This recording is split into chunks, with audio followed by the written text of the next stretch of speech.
Hey everybody, my name is Ivica. Thank you so much for joining me on my latest Let's Play video. This time around we're checking out a game called Snort on the Run. And it's a fully blockchain based video game that you can play both on your PC, computer or your mobile phone, which includes a lot of blockchain Web3 gaming features, but is at the same time a really cool, simple platformer title that has loads of humor and a really interesting conceptual design. As you can see from the main page, it has that feeling of pixel art, 1990s graphics, and the whole feel is that of a really cool hyper casual game. So let's check it out in the action right now, and we're going to keep the guest mode and enter the game. Here we are, the year is 2069. We are the typical anti-hero Snort, someone who wants to escape from prison and find his freedom. To do that, he basically has two things: his ability to throw knives, as you saw, and jump. So the jump mechanic goes to press and hold, and that is the end of my first run. As you can see, I collected only 2 coins. I got the score of 2 and it was pretty bad, but let's try it again. Here is a snippet of the blockchain Web3 elements that are available in the game. The entire game is built on base and it provides loads of abilities and features, all connected to rewards, tournaments, competitions, and prized pools that are going to be provided through sponsorships. So anyone who is into competitive blockchain gaming is going to love Snort, but let's give it a bit more shot in the game itself. Try the best I can to overcome the levels. As you can see, a range of different platforms. Here are additional dangers. This is a much better run. And above me is a cop chopper that is there to get me back to prison or kill me.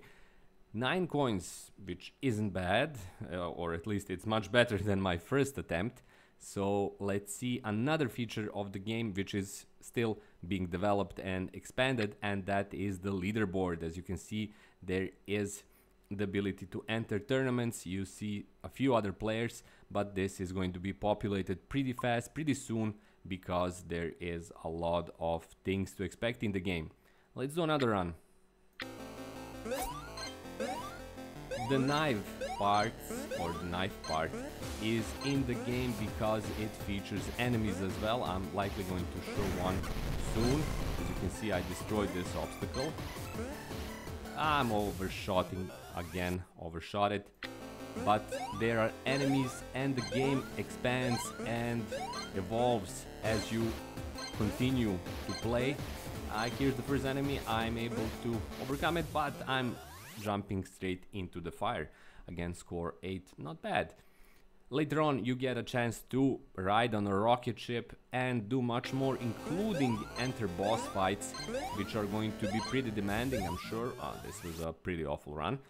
Only 3, but let's do another one. This is going somewhat better. These are the dropping platforms. Okay. Cool. Another. Can I make the best score yet? Yes, I did. And I'm in the car. A new and a pretty fast feature. As you saw it, there is a really cool option of getting into the car. You get basically with it another bonus life, and that is the great element of the game. It functions, like I said, as a really cool vintage or retro platformer, providing a lot of elements, and it's evolving, which is always really important for any platformer game out there. Otherwise you get the same boring stuff you always do. Again, 13 points, again the car, but not that big of a success from my latest best run. Okay, let's do another one, and here is, in short, like I said, the basic pitch for Web3 or competitive blockchain gaming. You can get your NFT character, you can compete online, you can get special power-ups that you can then use in a mechanic that the game calls earn to burn or burn to earn, allowing you to basically use up your, let's call it, power-ups or boosts in the competitive process, and for that you burn the same tokens or the same kind of blockchain elements that are the basis of the game and get additional help in the actual runs that you're achieving and get an advantage over other players. It sounds complex, it sounds nuances, but it's going to be really simple once you get into it, once you start playing, because like I said, the main element of the game is the fact that it's a cool platformer and it stands firmly on its 2 feet in terms of providing interesting gameplay and in terms of keeping players engaged and wanting to enjoy it more. Of course, the fact that you get these power-ups in the competitive domain is just a bonus, but a really cool bonus at that. So there you have it. This is Snort on the Run. I presented the guest mode.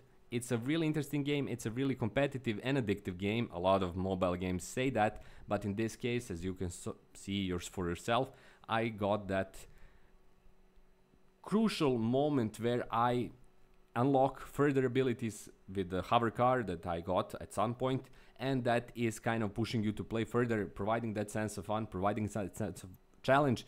All of it is here. All of it is really, really interesting, and I think that this game is going to be huge in the blockchain gaming domain. So check it out. The link is in the description below. Try it out in guest mode, connect it with your wallet, enjoy it, and compete at it, because hey, you might win something really cool. That's all from me. Thanks so much for watching. My name is Ivica. Have a great day and bye bye.